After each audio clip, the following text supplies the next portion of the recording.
இன்றைக்கி நம்ம என்ன செய்ய போகிறோம் அப்படின்னா ஸ்ட்ராபெரி ஜெல்லி கேக் தான் செய்ய போகிறோம்.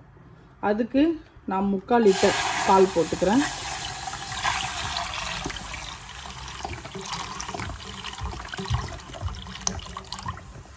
முக்கால் லிட்டர் பால் போட்டிருக்கேன். கொஞ்சம் கொதி வரட்டும். பால் வந்து கொதி வருது. நம்ம கடல் பாசியை நம்ம கொஞ்சம் இதில் போட்டுக்கலாம். போட்டுட்டு நம்ம கிண்டி விடுவோம்.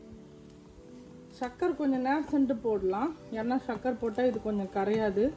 அதனால நம்ம இதை ஃபஸ்ட்டு கொஞ்சம் நேரம் பாலோடு சேர்த்து கொதிச்சா இதுவும் கரைஞ்சிரும், பாலும் கொதி வாசம் பச்சை வாசம் போயிடும்.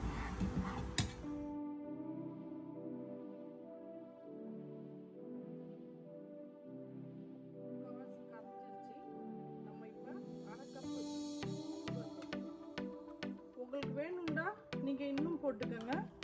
நான் வந்து இது கொஞ்சம் ஜாஸ்தியாகவே தான் போட்டிருக்கேன். என்ன உங்களுக்கு வேணும்னா நீங்கள் இன்னும் போட்டுக்கலாம். இது நான் அடுப்பு ஆஃப் பண்ணிடுறேன். வெறும் பாலாக தான் இருக்குன்னு அடுப்பு ஆஃப் பண்ணிட்டேன். இது ஒரு 10 நிமிஷம் இப்படியே இருக்கட்டும்.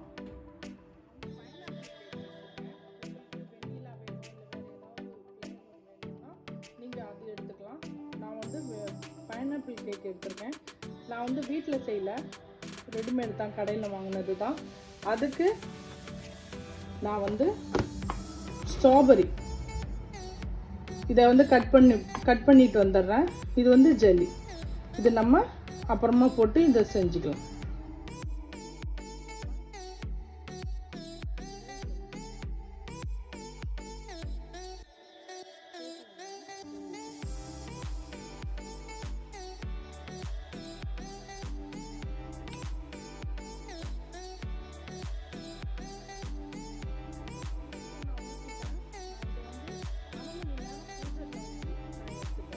நான் இப்போ ஸ்ட்ராபெரிக்கு 1.5 கப்பு சுடு தண்ணி வச்சுருக்கேன்.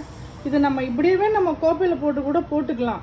ஆனால் என்ன, அது கொஞ்சம் இதாகிடும், நரமாகிடும், கொலன்னு ஆகிடும். அதுக்காக நம்ம கொஞ்சம் கெட்டியாக இருக்கணுன்றதுக்காக நம்ம இதில் கொஞ்சோண்டு கடல் பாசி சும்மா கொஞ்சமாக இதில் நம்ம போட்டுக்கலாம். சுகர்லாம் எதுவும் போட வேண்டாம், இவ்வளோ போட்டால் போதும்.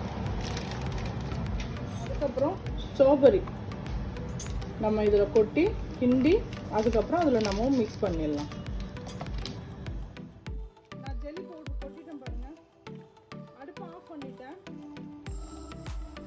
இதுலேயே இதில் சர்க்கரைலாம் இருக்குது, நம்ம வந்து தனியாக சர்க்கரைலாம் போடுவானா.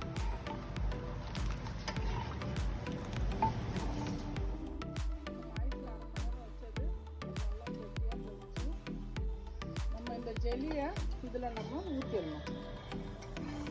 ஊற்றி திரும்ப ஃப்ரிட்ஜில் ஒரு 2 மணி நேரம் வச்சா போதும். இதை நான் இப்போ இதில் ஊற்றிடுறேன்.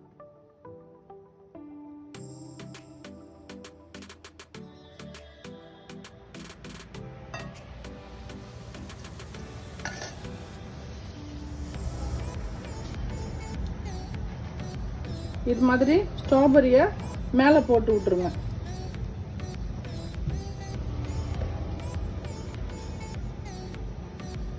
இது மாதிரி ஜெல்லி பண்ணி ஊற்றிட்டு ஸ்ட்ராபெரியை மேலே போட்டு விட்ருங்க.